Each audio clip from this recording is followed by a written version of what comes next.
What is going on, everyone? Welcome to episode 20 of PBH Live. If you guys can hear me loud and clear, please let me know in the chat. Let me know that you can hear me clearly. 110%. I turned up the volume this week. I had one viewer comment on one of the replays of the video that he really couldn't hear me clearly when I turned my head to the left, when I turned my head to the right. Let me know if that's true. I have not heard that since we started doing this, even through all of our audio issues that we've had. So just let me know in the chat there what you think of the audio, and we'll make adjustments as we go. This is PBH Live. My name is Frank Perdomo. I work here at Power by the Hour Performance. And already with the stash comments, huh? This is PBH Live Episode 20. We come on our YouTube channel once a week, try to do it once a week if we're available, to talk about the latest things we have going on in the shop, latest products we have going on, some of the development stuff, some project cars that we have been in contact with, different builders and guys putting it together, and just in general Ford performance talk, stuff that's on topic, Coyote Swap stuff, and then potentially my mustache. The mustache is something new if you are not a regular viewer, and that's why you're going to see so many fun comments in our chat room, because I have this mustache. So we'll get some of the regular stuff out of the way. After our introduction, Power by the Hour Performance is a shop, company, manufacturer, member of SEMA now, that is true. And we specialize in Coyote Swap products, and we're developing products for the Godzilla swaps as well. 6R80 transmissions and 10R80 transmissions. Tuning for us is done by Lund Racing, which is an excellent source for your remote tuning for all your Coyote swaps. 6R80, 10R80, manual transmission, all that stuff up and down the reels, boosted or NA. We are in West Palm Beach, Florida, right at the end of the airstrip at Palm Beach International Raceway, or not Palm Beach International Raceway, Palm Beach International Airport. And if you need to get a hold of us, you can call us at 561-737-2331. You can email us, info@pbhperformance.com. You can follow us on social media through Facebook and Instagram. And we do, of course, have this YouTube channel, which we ask you to please subscribe to. Hit the notification bell and hit all. That way you don't miss anything new coming from us. We're currently working on a few videos. One of the videos we're working on, we're going to talk about a little bit here. And we're going to be talking about a 99 GT that we Coyote swapped a little bit around 2 years ago. We did a upgrade to it recently. We put that Dakota Digital gauge cluster in it. We have a video on our YouTube channel for that.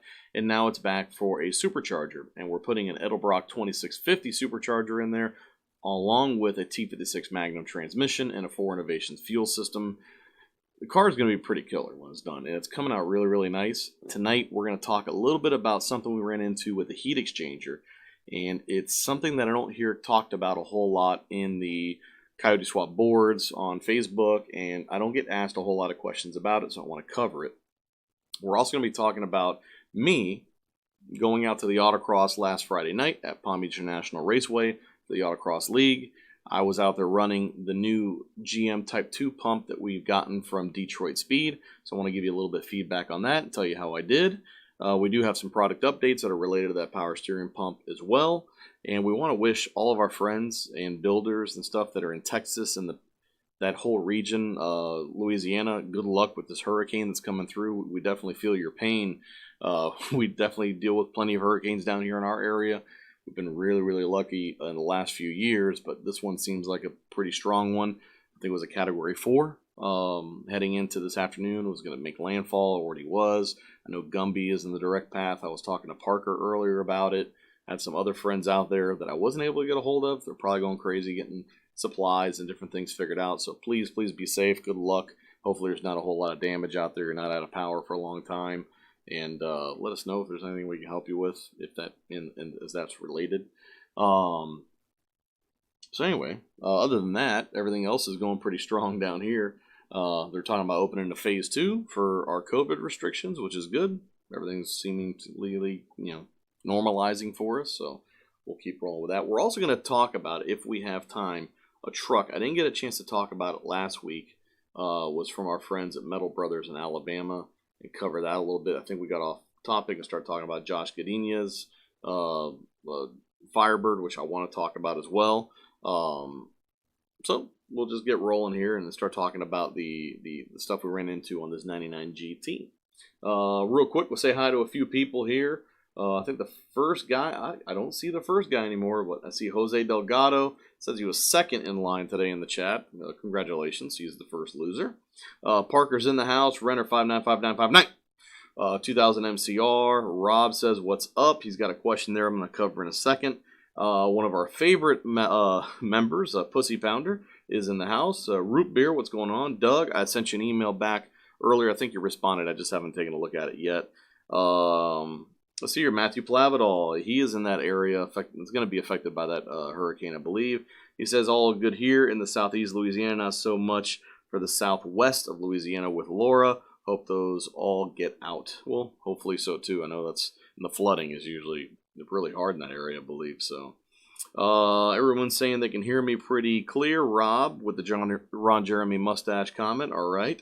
And if you guys haven't noticed, back on my shelf above me, next to the Fire Suit Frank bobblehead, you now have Ron Burgundy. He has joined me for the evening to help me in solidifying my mustache. So, Mark Warren says, hola to all. Let's see here. Haha, root beer. Hashtag free Ron Jeremy stash. Thank you very much.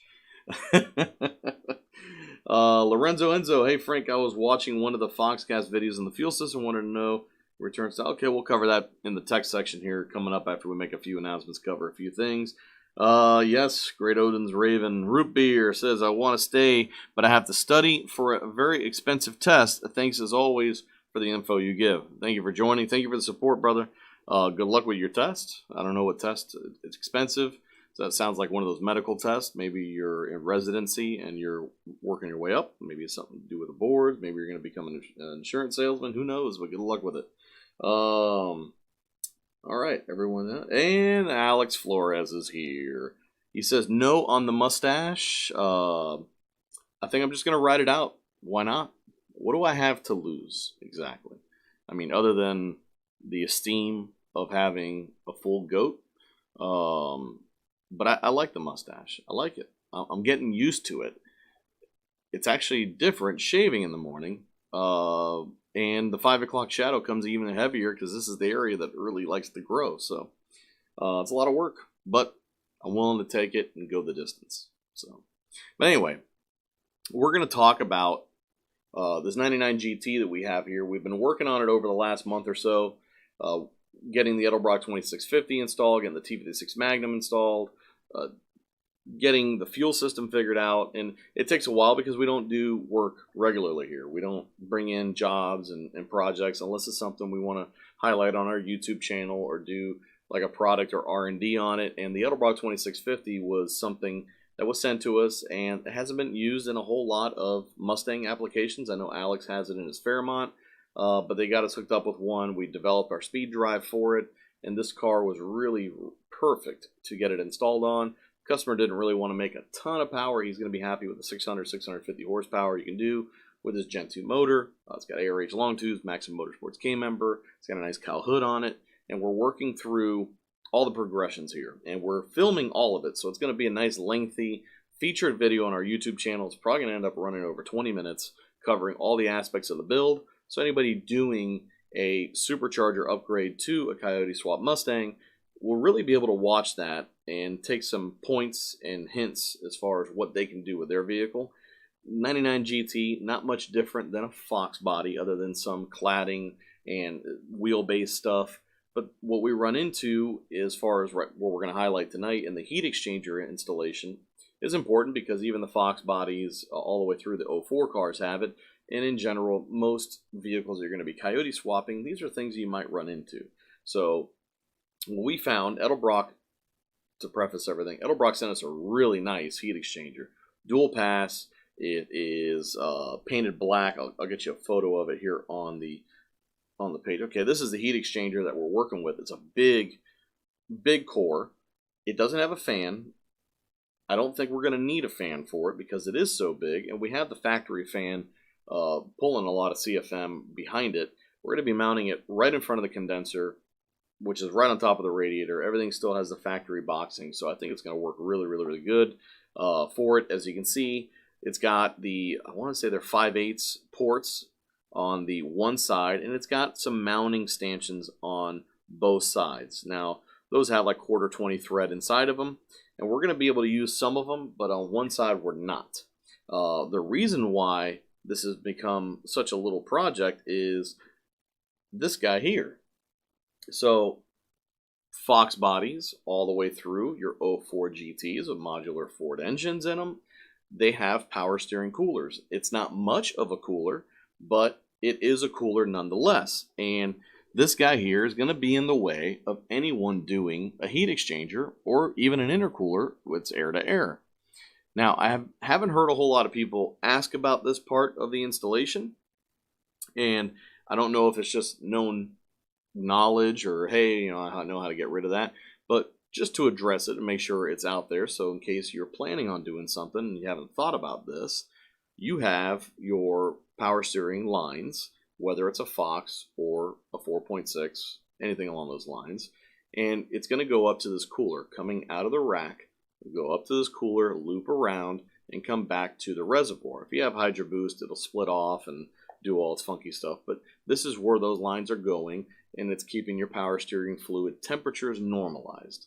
Now, I just ran my car at the Autocross Friday night. I'm using that GM Type 2 pump. It's got more GPM than a modular Ford pump, so we had a little bit more heat, but it's the first time I've ever really watched power steering temperatures because I was worried because due to the rack being set up to work with a 2.4 gallon per minute, and now I have a 3 gallon per minute pump on there. So watching the temperatures, and similar to transmission temperatures, are all going to correlate to your engine temperatures. So engine temperatures, your oil temp, as they say, is going to be within 10 degrees of earshot of your water temp.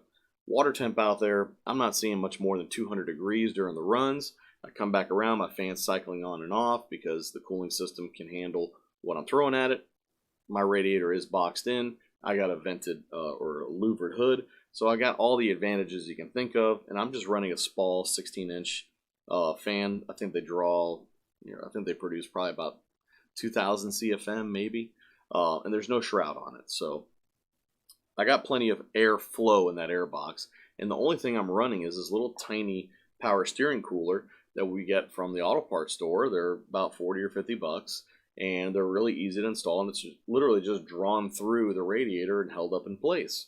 So when we looked at this project and when we went to mount the heat exchanger and looked at it, I said, hey, all we got to do is basically chop this guy off, hook up some hoses, and get the power steering cooler in place. And we started working on that today, and Mike has been doing a really good job of mounting this guy. And we needed mounting points at the top of the core, and we didn't have anything really here that was aluminum that was like a standoff that we can use, or we were going to have to order it. And I remembered that we have aluminum standoffs in all of our PBH bracket kits. So we took some Blem hex rods. If you have our speed drive, that little hex will look familiar. And we just basically cut them down to the size we needed and retapped them so we can mount them to the radiator core. And we got the top of the heat exchanger basically mounted, nut-surted into the core, the radiator core support. And now our heat exchanger is in place. Now in this picture here, you might be able to see it, but towards the back left of that photo, you'll see the top hose coming out of the heat exchanger. That's on the passenger side. The reason why we had to really do these at the top is because of those hoses. We're using a 90-degree hose coming out of that top port, and when we do that, it's basically running right over the top of the supplied mounting bosses, and we can't get a bracket to it. So we're going to mount it at the top and then support the weight with some new brackets we're going to make tomorrow on the heat exchanger, and once that's done, we'll be ready to go. Now the power steering cooler kit that we got, like I said, it was about 30 or 40 bucks. It comes with a little core about that big, same size hose, about -6 equivalent, and all we're going to do is there's a bulkhead on the driver's side of the power steer or the radiator core support that allows those hoses to transfer and hook up to that tubing. We're basically just going to use that and connect some tubing to the other side and take that power steering cooler and mount it basically either low on the radiator or on the heat exchanger itself, somewhere where it's not in visible position, because it's going to stand out like a sore thumb, and I don't really like painting those things if I don't have to, because sometimes it affects the way they cool. but it doesn't need a whole lot. Now, the reason why this is really interesting to me is I've never really been asked about this. I've been asked about a lot of stuff on Coyote Swaps and even dealt with stuff on my own car.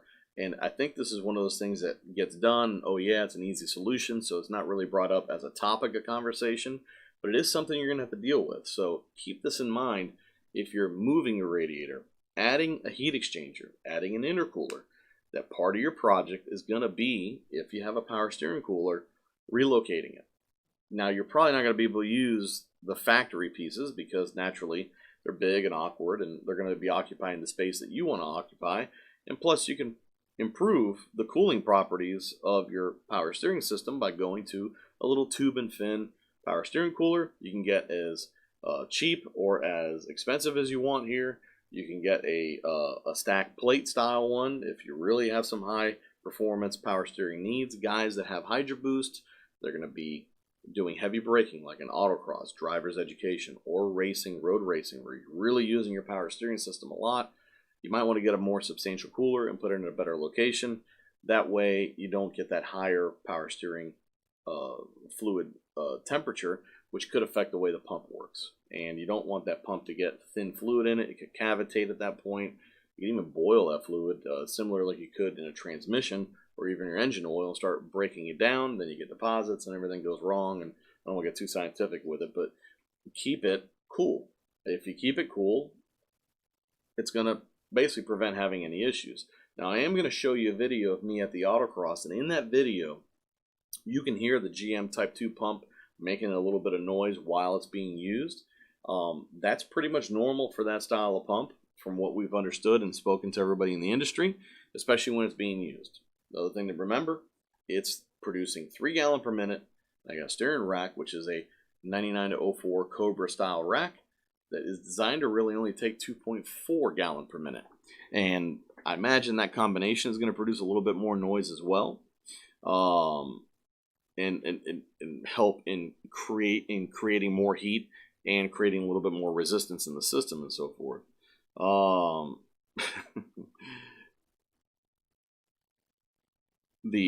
This would be something, again, that if you're going to be supercharging or boosting any Coyote Swap, you may have to address. And it's not usually on the docks as far as parts that you need on your parts list, things that are coming across the radar every single time. So I just wanted to bring it up. This is something interesting that we ran into today.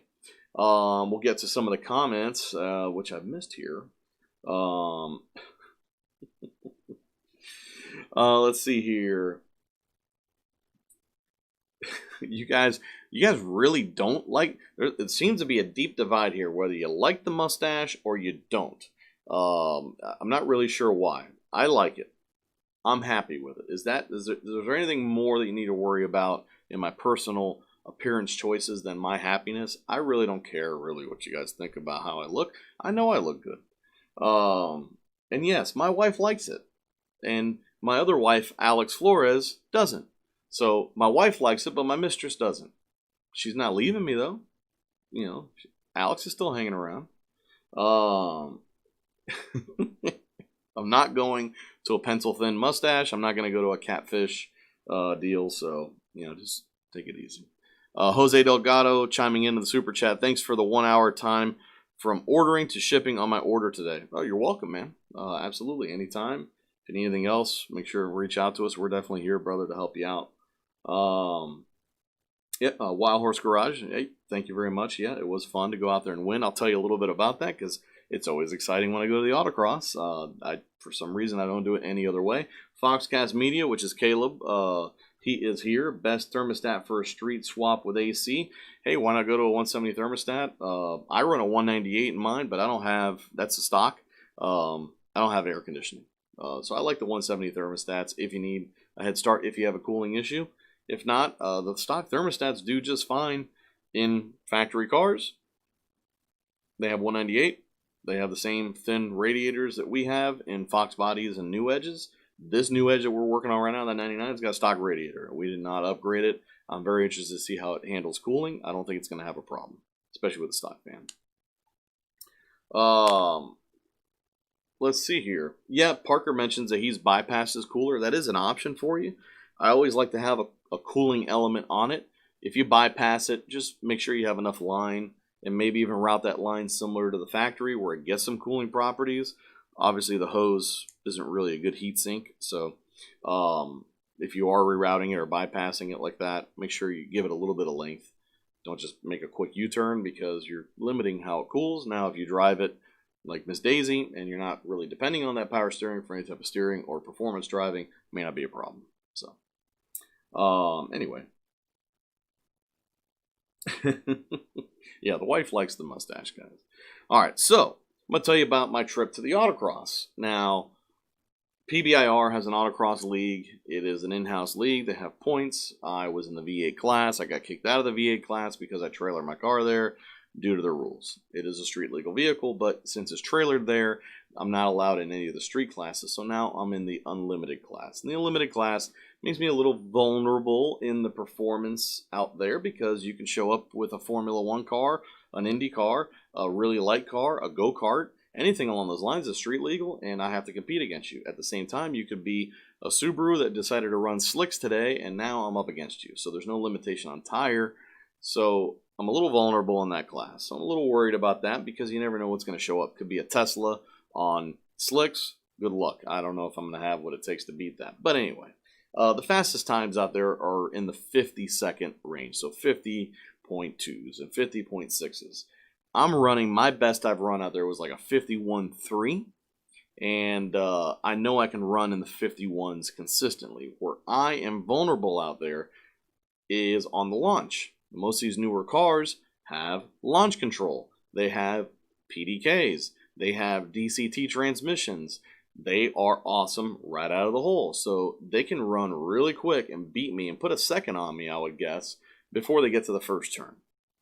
Now, I'm just running a TKO 500 or TKO 600, slipping an 11-inch clutch. I'm launching in first gear, which I may change for the next time I go out there with some practice. So I'm launching at like 1,500 to 2,000 RPM, slipping the clutch, not even tacking it out so I can avoid wheel spin, and then grabbing second gear and getting into the slalom to leave it in second gear for the rest of the course.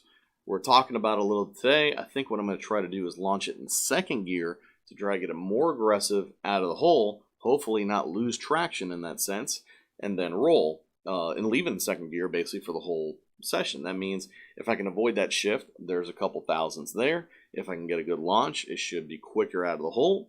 Even if it does the same exact thing, eliminating that 1-2 shift should make the lap quicker. So we'll be working on those things here. I might document some of it as well. But I did get a chance to run with that GM Type 2 pump. What I will tell you, the one from Detroit Speed has felt the best in my car, bar none. As far as steering feel throughout the entire session, it feels really good. It's a little bit quicker because it does have more flow, and it performed flawlessly. So I really like that setup. It's not something you have to do. It's not for everyone and what they're doing with their car. So don't take this as a blanket statement saying everyone needs GM Type 2 pumps from Detroit Speed, and we have them here. You can run your modular Ford pump, and I used it for years and never really had any issues, but I didn't really have anything that I felt I needed to improve. This pump now, towards the end of those autocross laps, especially since we're hot lapping it, it still feels like it performs better than the Motorcraft. I feel like the Motorcraft pump was given out a little bit on me towards the end of them, and I get a little bit of a hard steering, and then that would be it, and it would go away, and it would cool down. It would never really made as much noise as this, but I think that's inherent to the GM style design. So without further delay, I will show you what my fastest lap at the Autocross was like. And just bear with me a second here. Now this was a lap that I did was a 51.7. This was at the end of the night with 4 minutes left in the session, and I was running against a Panamera in the unlimited class. This guy was launching hard. He was running like 52.3s all night, and I was driving like shit. I drove pretty bad, and my times are terrible. 53.6. I wasn't even close. So going into this last session, he was in Group A, I was in Group B. We got last licks. He went out and ran a 52.6, which was his best for the night. And I think he thought he had me covered. And he hadn't talked to me all night, even though he was parked next to me. So went out and I decided, hey, you know what? Throw it to the wind. Just beat the shit out of the car. Trust the car. You know how to drive. And I went out there and I ran an improved time. My buddy was texting me from the scoreboard. He said, hey, you went to a 53, I think it was a 53.3 on the first lap. I'm like, okay, we're on to something. I know the car's not the problem. It's me. I ran again. I ran a 52.6. I had him covered. At that point, I could have just came off the track and collected my little cone trophy, which now I have 2 of them. But I didn't. I stayed out. Let's see how quick we can get. I know I can run 51s. Let's get it there. And on that third lap, I ran a 51.7, which I dropped basically 2 whole seconds from what I had most of the night. And this is that run. So I'll let you watch it.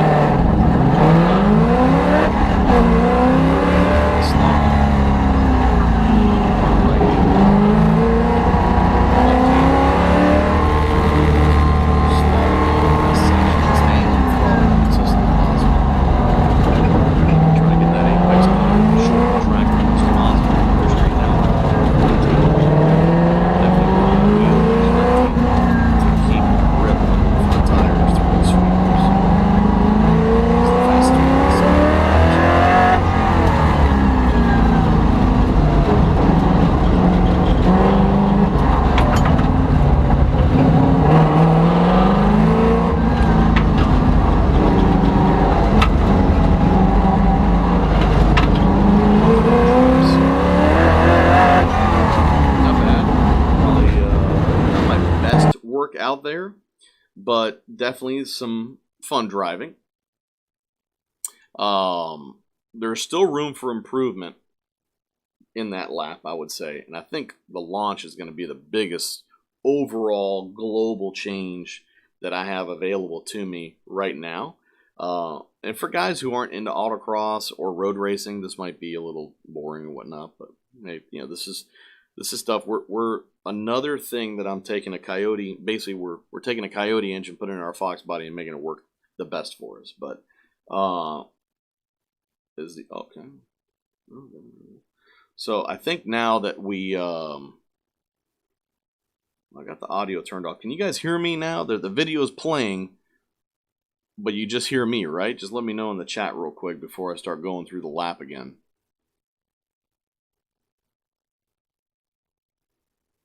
Anyway, I got the audio turned off on the video, so I can walk you guys. Through the video here once it cycles back around.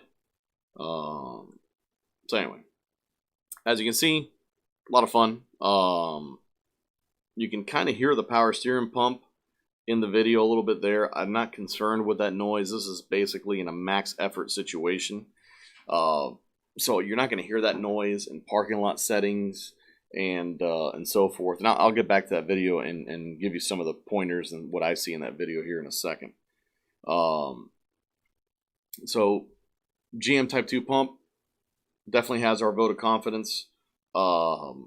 This is the new one that we're offering from Detroit Speed. Now, it is on back order, of course, now that we got everything squared away and we got some orders for it. But they have them coming back into stock coming middle of September. Now that we got the audio stuff squared away, I'm going to go back to that video and basically walk you guys through what I'm, basically the course and what I'm doing with the car, what I'm feeling from the car throughout the run.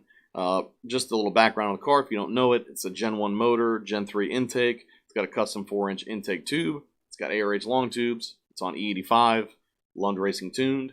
It's a TKO 600, full maximum motorsport suspension with the torque arm, coilovers. I have a spring upgrade to do to the vehicle as well, so I'm looking forward to that. We're running on Nexen SUR4G tires on some 18-inch wheels and so forth. But here, let's see if we can show it again. This time without the media source. Okay, so here's the launch. It's a little lazy because I'm doing that 1-2 shift through the slaloms, hard on the brake, hard right-hander, gingerly on the throttle, always accelerating, getting close to the cones. You want to almost get past them before you turn. Hard on the brake through this long sweeper, but you try to get the car about track center so you can get through and shorten the course up below and not waste a lot of time. Building up speed on the exit here, letting it carry through this turn because this leads on to the fastest part of the course, and you're basically just gradually adding throttle. You get hard on the brake again, hard right-hander. I want to get as far right to the of the track as possible because this is the slowest part of the turn of the whole section.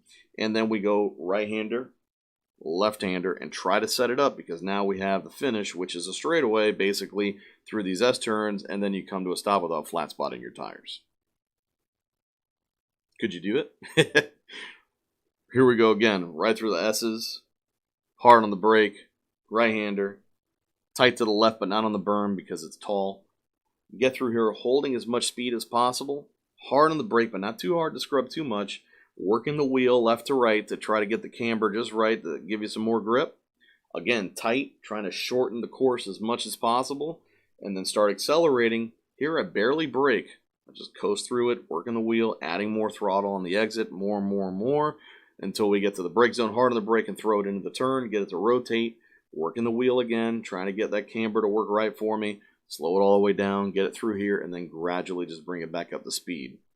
So it's a challenge, because even though we're running the same course over and over again, we always find ways to improve, and we're always changing something on the car, and the course out there always gets washed out. It doesn't get rubbered into the end of the night. So we'll see what happens. I think I have a pretty good chance at winning that unlimited class for the year. If I win, I get a whole year of free entry for the same thing next year. And I don't know, maybe I can petition some of the bigger autocross invitationals because I'm a champion at something. There is one really nice one that UMI puts on up in Pennsylvania that's called King of the Mountain. I don't think I have much of a chance as far as winning that, but I would love to be invited to that and be part of it, because it's got all the head guys from all the different series between Optima, Good Guys, the Auto X stuff, champions from all sorts of stuff, and some nasty, nasty cars. I'd love to be able to rub shoulders with those guys. So tell me what you think. Have you guys autocrossed before? Would you be interested in it based on what you're seeing here? Is the GM pump being noisy like that a problem for you? Is it a turnoff? Are you planning on running your car in that setting? So, and we'll answer some questions as they come across. Let's see here. We did have some questions roll through. Going back to the heat exchanger, someone mentions the MAF Racing tubular support. Absolutely. That's a really nice piece, especially if you're using the GT500 or Terminator style heat exchanger, which are the shorter ones that are wide. This one in particular, I don't think it would have helped us too much, because this is basically the size of a radiator. It's what Roush is starting to give out with some of their kits, and Edelbrock's doing the same. It's a dual pass, really nice core. So we're going to try to use what comes with the Supercharger kit, because not we're going to throw it away and we have to buy a $700 heat exchanger. Let's see here. Another question. I'm working on a 55 Country Squire wagon with my dad. We imported a smashed 11 Stang to Australia as a donor for it. My question is, with your control harness, can we run cruise control? And this is from Tommy the Boy. Tommy, cruise control is an option as factory. But I will tell you this. All the cruise control systems on the 11 and up Mustangs use the steering wheel buttons. Now those steering wheel buttons, even though there's like 5 or 6 of them, there's only 2 or 3 wires that go to them. I've only had one customer work through all the progressions to get it to work. It is possible. We had to work with them tightly to get it done, but you're going to be limited to those buttons. You can't use anything but them unless you build a custom set of switches that mimic the resistance in each one of those contacts and wire it just like factory. To do so, you just pin out the harness that we're supplying you with the wiring for the cruise control, get that switch, get the pigtail for it out of the steering wheel, and mount it in your vehicle. Now, the other option is there are aftermarket cruise control systems out there that work with the fly-by-wire pedal. If you can get one of those for a Coyote pedal, it's a lot simpler, because then you're just going to have a universal switch pack. And since it's integrated to the pedal alone, it doesn't matter what car you have, what engine or engine management you have. As you're driving, if you're going 60 miles an hour and that's the pedal position that holds it, the RPM-wise, you say hold it and it holds the pedal there and you're cruising. You integrate it to your brake pedal switch, you turn it off just like you would factory. Then it usually has a plus or a minus to get more pedal position, which gives you more RPM, which gives you more speed.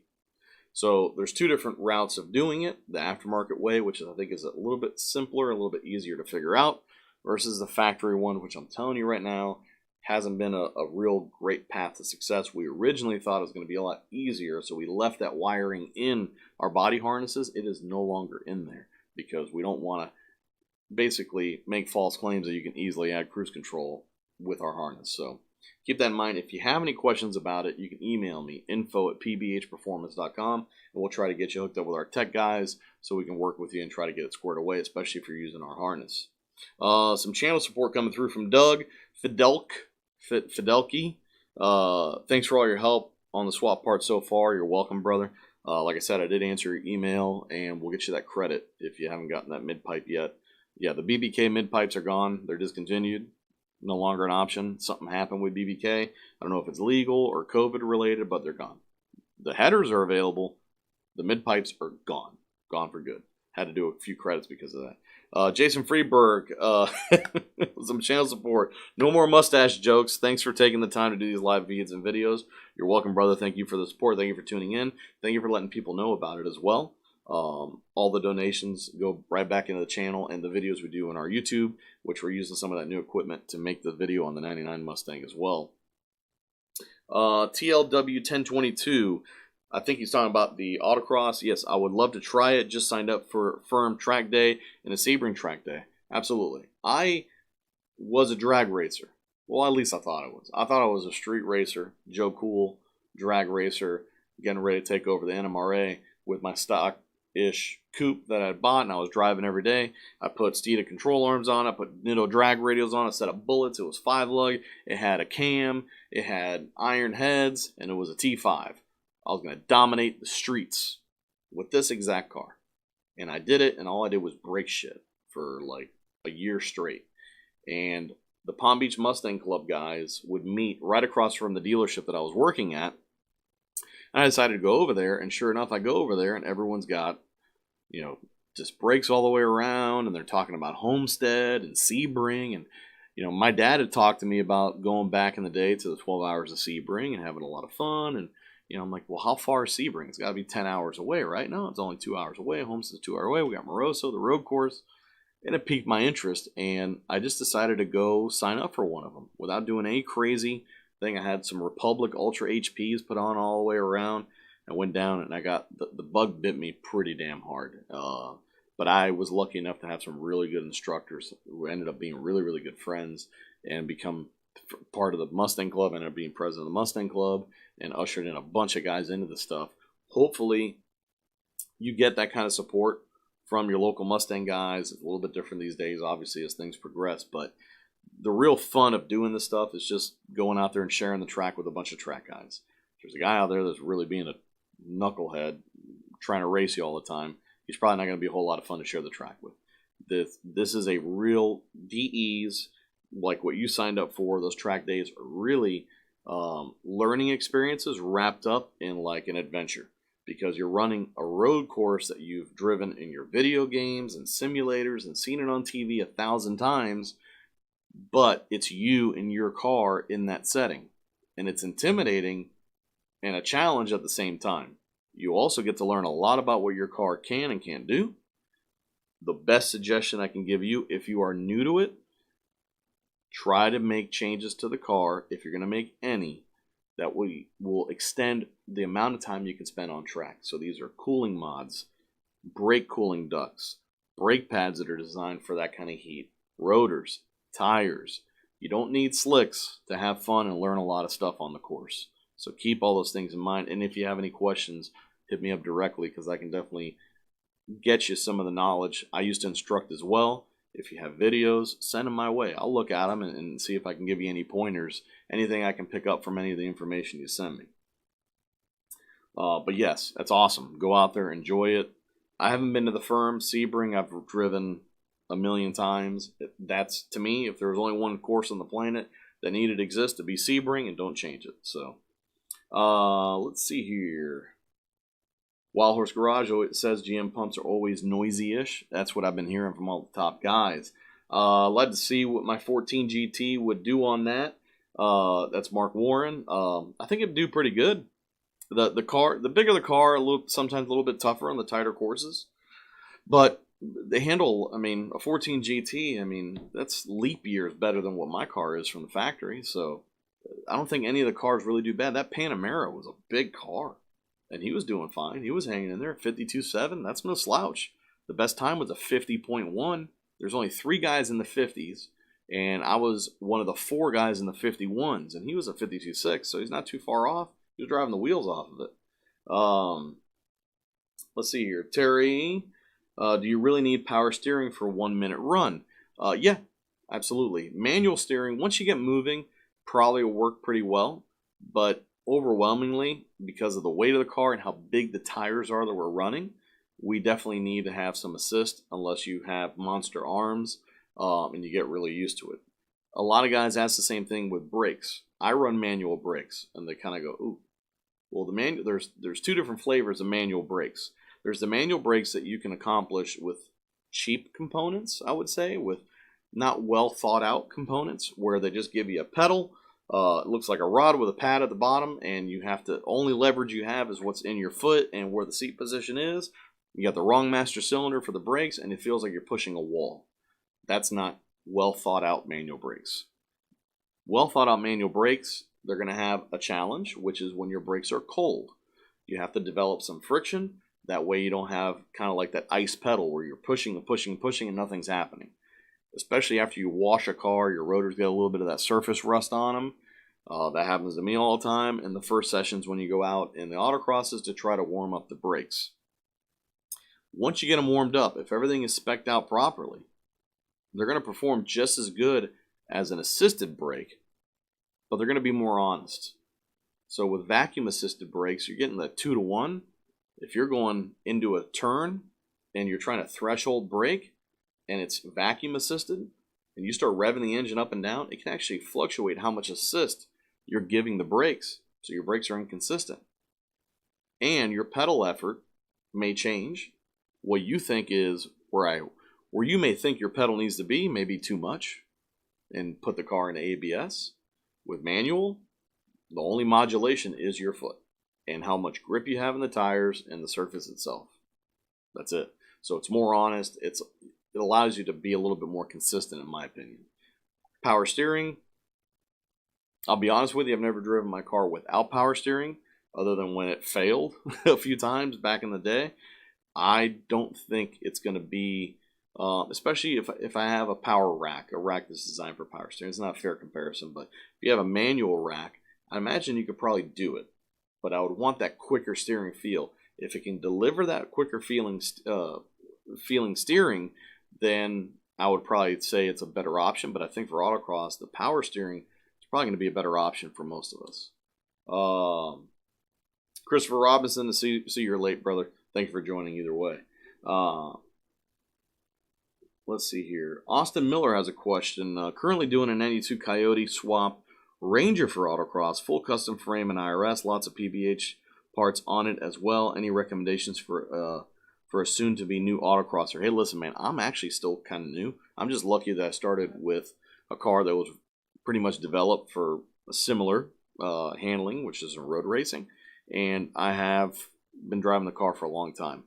There's a lot I still need to learn and understand about autocrossing. I've been watching videos and stuff like that, understanding some of the dynamics as far as how to actually get around a cone. It sounds pretty silly, but there's some things you really have to think about in doing it and how you approach it to try to shorten the distances. I would watch a lot of those videos on YouTube. They're instructional. Talk to guys that are really, really good, and hopefully they're open to giving you some suggestions. Other than that, the best suggestion I can give you is do as many autocrosses as you can afford and do in your schedule. Nothing beats seat time. Try to make it really good seat time by doing your homework, by knowing what changes you need to make, what helps, what doesn't help, and where you're running, and just kind of take in the culture that it is and see if you can really enjoy it. There's groups that are a lot of fun. Every once in a while I get a group that's kind of militant. So I don't like the militant stuff, but I like organization, so they kind of go hand in hand. But it sounds like a really cool build, man. And thank you for choosing PBH for some of those parts that you mentioned. R4, I think he's commenting on the heat exchanger part of the video. I had to make a little bracket to adapt my VMP triple pass to the MAF Racing bumper supports, but it wasn't difficult. It was about an inch too high and would hit the headlights otherwise. I mean, honestly, I think that MAF Racing tubular front support is something I want to get as well. I haven't pulled the trigger on it yet because my lower air dam from Meyer connects to the fiberglass stuff. And once I decide to go to that tubular bumper, I'm really going to have to spend time remounting that. And I just haven't been. I got a couple other parts on order. I got a new deck lid coming because I'm changing something on the deck lid. I hacked it all up when I did the wing installation. I'm going to get rid of that. I got some quick release pins. The ones from Quick Latch, the little small ones, are really nice. We're going to be installing that. I got to put some driver side door hinge rollers and bushings in. I haven't had time to do. It's just been a crazy summer and it's been hot. So luckily we have AC in the shop now, thanks to Andy, local Andy Sprans and his AC team. They knocked out an AC installation for us, and now it's 80 degrees in the shop instead of 100 when we're out there. We can shoot more videos that way as well. David Martin says, "What's up, Frank? Reaching out from Texas." David, good luck out there, brother. Hopefully you're not in the path of this big old storm. You don't have any damage, and everybody knows is safe out there. But thank you for checking in and watching tonight. David Stewart says, "Similar situation as Tommy, except for the Crown Vic. I'm hoping to integrate my car's cruise control and ABS module in with the Coyote PCM. Has ABS ever been successfully installed and swapped?" Now, ABS systems are typically independent, so they don't need a whole lot of integration to the computer. As an example, I can put the FR500 ABS system from the 11 to 14 Mustangs in my car. I can put the ABS system from a 96 to 04 car in my car. All they typically need is power and brake sensors installed, and that's a self system. All that wiring and those signals are going directly to the ECU, which is on the HCU. So you got your electronic control unit, your hydraulic control unit, and in that you're going to have all the wiring from your ABS sensors going to it, giving it power and ground, and then it basically just takes off and works on its own. Since the braking systems we're talking about don't have a whole lot of control, you don't have ways of changing the gain on it or reflashing it or different settings, it's really a matter of just getting it and keeping it intact and making sure it's powered properly. If it is, it'll work just fine. So that same thing goes for your Crown Vic. Not 1,000% sure, but I'm pretty sure that era Crown Vic, most likely it's how it's going to work. Mustangs are the same way.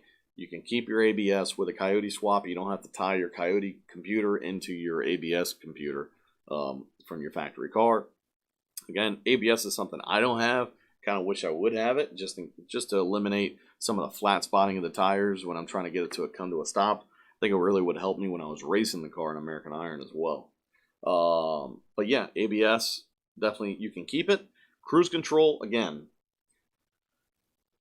the Coyote PCM does the cruise control in a factory Coyote car. If you do not have Coyote switches and direct wiring to it and speed signal to it, so if you have a manual, automatics are different because the 6R80 is always going to provide that, but those things need to be there to even have a chance. You're going to have to use the Mustang switch to work the Coyote computer. If you're not willing to figure that out or have that switch mounted somewhere other than your steering wheel and you don't have all those components, it's best to look at an aftermarket solution for cruise control.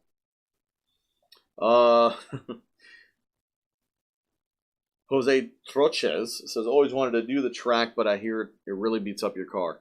Yes and no, Jose. Autocross really doesn't beat up your car that much unless you start hitting cones and stuff like that, or flat spotting tires. Road courses don't have to be hard on your car. Down here, we have Sebring and Homestead. They're very hard on cars. Homestead melts your car. It's in a bowl. It's hot. We're in Homestead, which is basically the entrance of the Keys in South Florida. It's always hot. It always rains like crazy.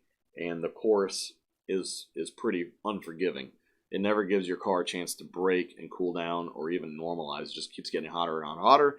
And Sebring, internationally, throughout history, has been known as one of the roughest road courses in America, in the world. So when you want to durability test a race car for Le Mans is 24 hours. You run your car for 48 hours at Sebring. If it survives, it'll last for the 24 hours of Le Mans. That's what Audi did, and that's what BMW's done, all these companies throughout the year. IndyCar runs street courses. The street courses are rough and unpredictable. They test at Sebring for all their road courses. So when we were going out there in our Fox bodies and running around with our speed drive on it, our cooling components on it, all the components on our RV, Maximum Motorsports components, and racing there consistently and parts weren't breaking, brother, that means those parts are hardcore and they will last. If you want to test a part, run it at Sebring a lot. If it's going to break, it's going to break there. It's like hauling ass through the roughest roads in your county. So those things are stuff to take into mind. If I go to PBIR, it's going to be hard on my tires, but I don't have to drive 10/10s, do I? I can go out there and enjoy it and drive to my limit and the limit of the car and not melt my car and beat it up. Remember, if you have stock brakes, if you get them up to hot temperature for the track, they're going to transfer to the rotors. You're at least going to have to go cut your rotors, or else you're going to feel some pulsation in your brakes the next day on the way to work. So if you're going to go out there and the car is new and you're not really making changes, this is some life-changing thing you're going to be doing, there's nothing wrong with going out there and doing above pace laps without setting records. You don't have to be the fastest guy on the track to enjoy yourself. You've paid to be there. It's your track time just as much as it is somebody else's. And that's why they have different groups. Novice, intermediate, advanced. That's usually the path that a lot of these groups take. If you're holding up somebody in novice, it's not that you're going too slow. That means that guy is trying really, really hard to move to intermediate. And the instructor in that car maybe should consider moving him up. If he can't handle the traffic, he's not ready to move up. Because it's not about speed when you're graduating to different levels of experience. So it's about learning the rules and taking your time. The last thing you're going to work on a road course event is speed. If you're a student, you're going to be working on following the rules, watching your mirrors, making sure your hands are in the right position, learning the track, where are the corner workers, what did that flag mean, is this a passing zone, am I watching my mirrors properly, is my footwork sound? Because if you don't get those things done in your foundation, you're going to have a lot of trouble with that stuff later on when you try to haul ass. Let's see here. Craftsman says, hey man, I'm going to pull the trigger on a Coyote Swap in my 2006 3-valve car. I was wondering if your 3-valve swap harness is for sale yet. Thanks for all you do. That harness, like Caleb just mentioned here, they just got one. That's one of our last test pieces to go out. And we're going to wait to get some feedback from them. We got some feedback coming back from others. The same thing with the 18 and up truck harness to work with the control pack. We got some changes that we did there. We got some tuning things to figure out there. Once we have those two figured out, I think they're going to go to production, and we'll have some finalized kits and announcements on that. But yes, things are still progressing there. I don't think the CAN bus box is going to be part of the initial release, but I think we'll be able to get most of the stuff working. We also have another hot piece in the kiln. I can't wait to announce it because I think it's going to make life easier for a ton of people out there.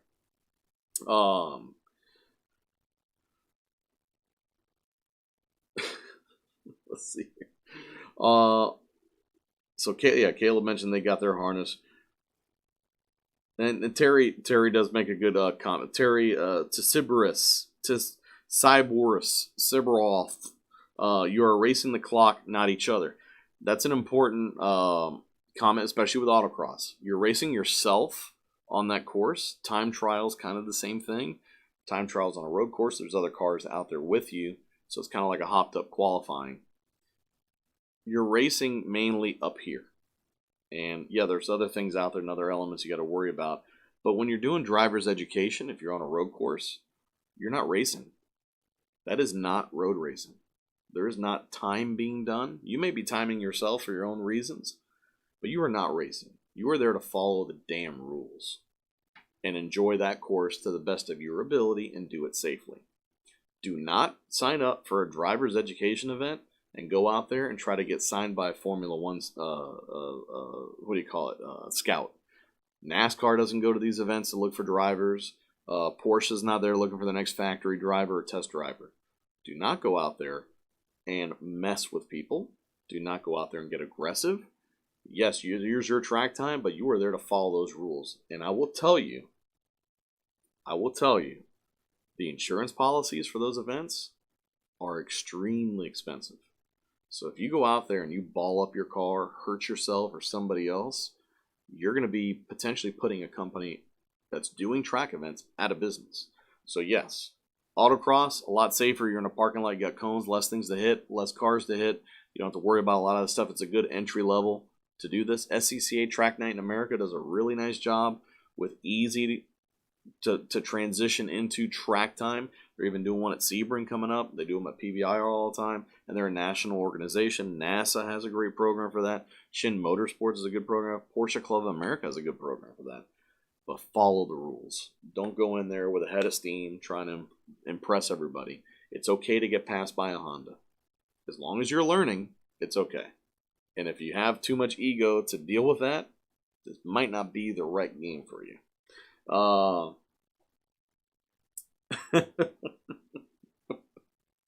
Nick Myers in the house, making comments about a hot piece that was commented about. I'd like to know what the hot piece is.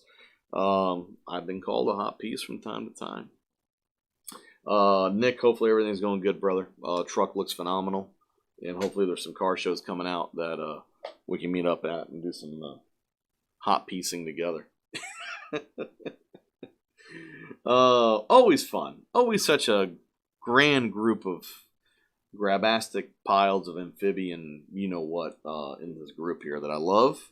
I feel like I'm sitting with some local Mustang buddies and talking some shit. And Alex isn't even here. He's getting ready for his dating channel live broadcast. So if you're into that kind of stuff, definitely check out his dating channel. He has a second channel. It's all about dating.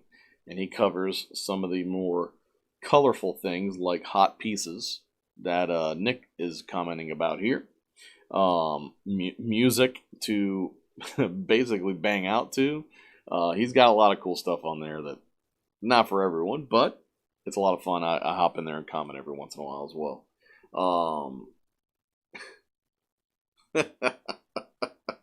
Thank you, David Martin, calling me a stand-up guy. You obviously don't know me. The persona's doing well. David Stewart would love to know more about the CAN bus box. Does this mean you guys have sniff messages for Coyote's CAN? Well, yeah. CAN bus sniffing has been something that's been done since the CAN bus has been created. So CAN bus boxes exist out there for a lot of stuff. It's mainly for police cars, ambulances, and fleet vehicles and motorhomes. Because in a lot of cases they're using a factory Ford powertrain and a factory chassis, and then they're dumping a bunch of lights and controls and stuff like that, and they need to trigger things off of certain parameters. So you got to sniff the CAN bus, figure out what's what, and then use those addresses to develop basic crown triggers. So we have sniffed the Gen 1s, Gen 2s, and Gen 3s, I believe. Dakota Digital has done it as well. That's how their gauges work. Anything that's run off the CAN has sniffed the CAN bus. The best one that I have seen to date has been AIM with their data acquisition stuff. All I did was wire into the CAN bus positive and negative. I hit 11 to 14 Mustang, and I had basically every parameter that the computer supplies on my gauges, if I please. So when I had an IAT issue, I didn't even know I had an IAT issue. I just went in, reprogrammed, and said I want to see my IATs, and went, holy shit, I got 145 degree IAT. No wonder I'm moving slow. All that stuff's in there. The N gauge sniffs all your CAN bus. You can see every single parameter that's relevant to your tuning. And keep this in mind too. The N gauge. If you have a 6R80 and you want to know what gear you're in, you can go in the N gauge to the gauge settings, go to the LED sweep at the top, typically used for RPM, change the parameter to gear. It'll show you by LED which gear you're in, because there's 6 of them and you got a 6R80. So the first light bulb will be first gear, second gear, third gear, all the way through 6. Pretty neat. Nobody else has anything like that. So something to keep in mind. But yeah, CAN bus sniffers are out there. We've worked with some companies briefly trying to generate what we need, and they didn't show a whole lot of interest for us. So we did start developing another one of our own, but unfortunately that fell through, and I think COVID had something to do with it. So we're still looking for the right fit, but Arduino boxes can do it, that kind of stuff.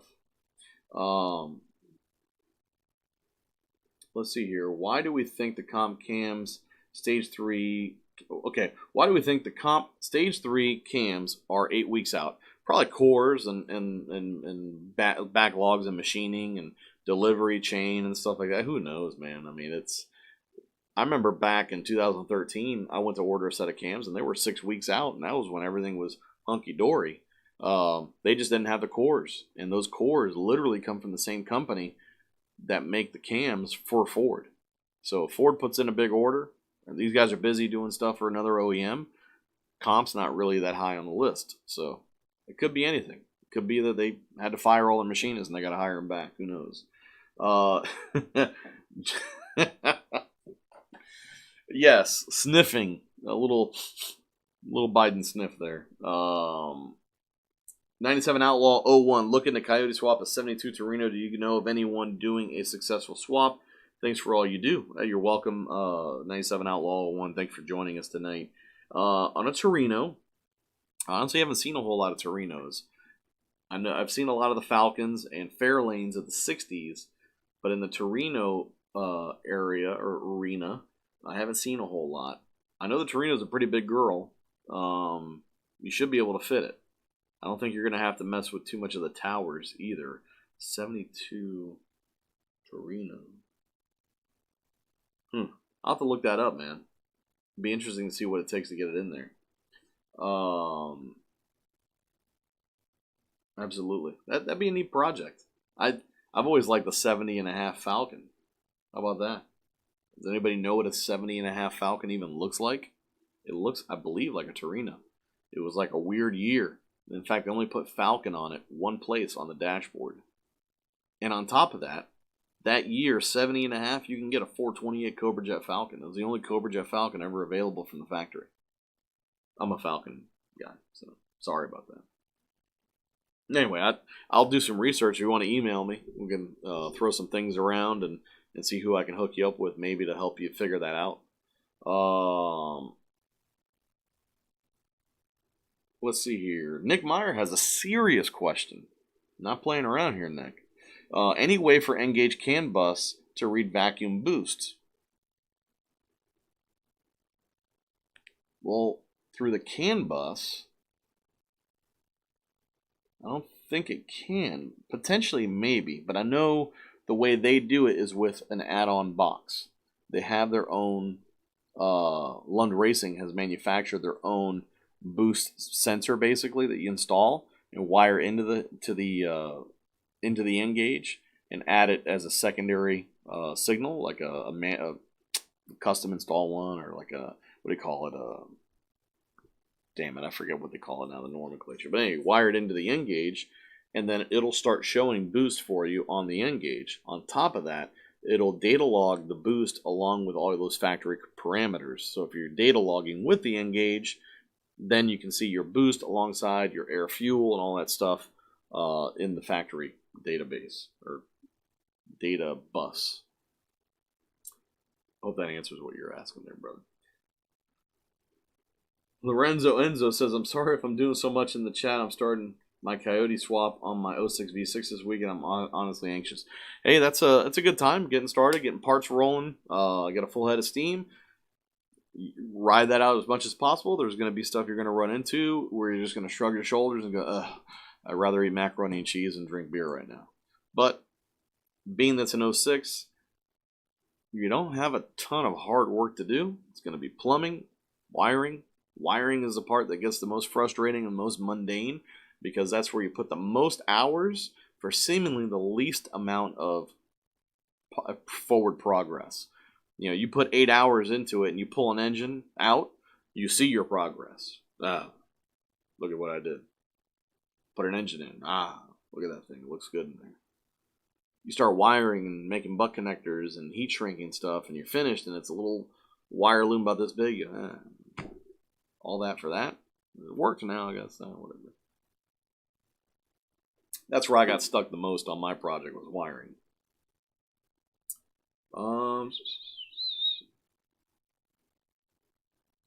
Let's see here. Any other questions I need to hit? 97 Outlaw 1, you'll want to email. You can email us info@pbhperformance.com. If not, I'll put the email here on the screen. It's frank@pbhperformance.com. Also, guys, I know we get questions for hats all the time. We do have them in black and silver. These are the two guys here. Richardson 112s, snapback, trucker style, curved rim. For $25 each. Email me, frank@pbhperformance.com. I did find a on-demand hat manufacturer today and sent some designs in for approval. If they get approved, we may have the ability to do different colors like this one here, different designs, a lot easier. Right now, I have to get them all manufactured and buy them in bulk, which limits my ability to make many different options. If these guys work with me, then, the sky's the limit. You're going to get a pink hat with a purple, insignia, whatever you want. We can do PBH Live logos. We can do some Coyote Swap stuff potentially. We'll really expand the offerings there. Hopefully in the next day or two I'll find out about that. And then we'll run a special on our hats and then launch that whole deal, or maybe only come up with new designs there. But it's about that time for me, guys. I'm going to get rolling here. Can you get one signed? If you really want to, man, I'll sign one. If you really, really want to. Whose name you want me to put on there, just let me know. I'll see if I can look up their signature and put it on there and make it seem really, really special. Hopefully it's somebody that's alive. David Martin wants his white and black. So, no, I don't have that yet. I got black and gray. Monotone both. SoCal Bronco 7093 Cobra 93 Cobra here and would love a Coyote Swap. Seems no way around it. Going to cost $30K. Yeah, I agree with you. That blower and transmission upgrade we're doing in that 99 GT is 20 plus. I mean, easily. Good night, everybody. Insane Mustang has one last question. Would a supercharged Coyote Swap 11th gen? Supercharged Coyote Swap 11th gen F-150 be a good tow rig? With a supercharged Coyote... Okay, 11th gen F-150. Gotcha. All right, anyway. 11th gen F-150 be a good tow rig. Tempted to go with a supercharged 5.4 4-valve, but if Coyote prices go under $1,500, looking at a long block seems like a better route. Yeah, I don't see a problem with that. What I would tell you is supercharging it. Make sure you're buying a supercharger system that is as close to factory quality as possible. Try not to go too crazy on the power. I would lean towards a Roush supercharger, maybe a Whipple as well. Something in positive displacement that gives you plenty of low-end torque for towing. At the same time has a lot of cooling, so water to air. The air-to-air ProCharger stuff, I would imagine, the nature of it really isn't conducive to towing because it makes power up top in the RPM range, maybe 4,000 RPM and up. You're losing out a lot of bottom-end power from the positive displacement blower.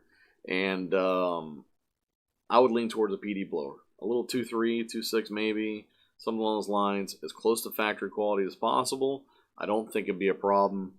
Make sure you put a 6R80 in it. That'll definitely help as well. So, that being said, Jose Delgado, brother, thank you so much, man. You didn't have to do that, but I appreciate the support. Thank you very much. You just donated to the channel here, about 50 beans. Thank you so much, brother. Good night, everyone. Good night, everyone. Good luck to all the guys in the path of that storm. Anybody who has any family, friends, good luck with that. Hopefully everything turns out okay. Thank you so much for joining us tonight. Again, subscribe to the channel. Hit that notification bell. Let people know about what we do, how we do it, that they can come here for information if they need it, especially specific stuff. They can email us, info@pbhperformance.com. You can email me directly, frank@pbhperformance.com. Our website is pbhperformance.com. Our phone number is 561-737-2331. I've been told once or twice we didn't get 2 people. One guy commented on our YouTube channel. We never got back to him. I messaged him 3 times. He never got back to me. I don't know if he's just in spite of me, but we are here to help. If we do get a decent amount of traffic, and hey, unfortunately sometimes some emails and stuff goes through the cracks, we're sorry. Just keep emailing us. We'll get to you. Don't worry about it. It just may not be instant. I'm sorry. But we got a lot of things cooking, and we're trying to get to everyone and help everyone out as much as possible. So if you have any questions at all, feel free to reach out to us, to me directly. We got Frank Pezzo on the phone, Christian Pop on the phone, Travis Dean on the phone. They're also available through email as well. So good night, everyone. If you have any questions, again, reach out to us. Thank you for all the support. If you want a hat, hit us up. Guys, have a great night. Be safe out there, especially in the path of that storm. And PBH equipped.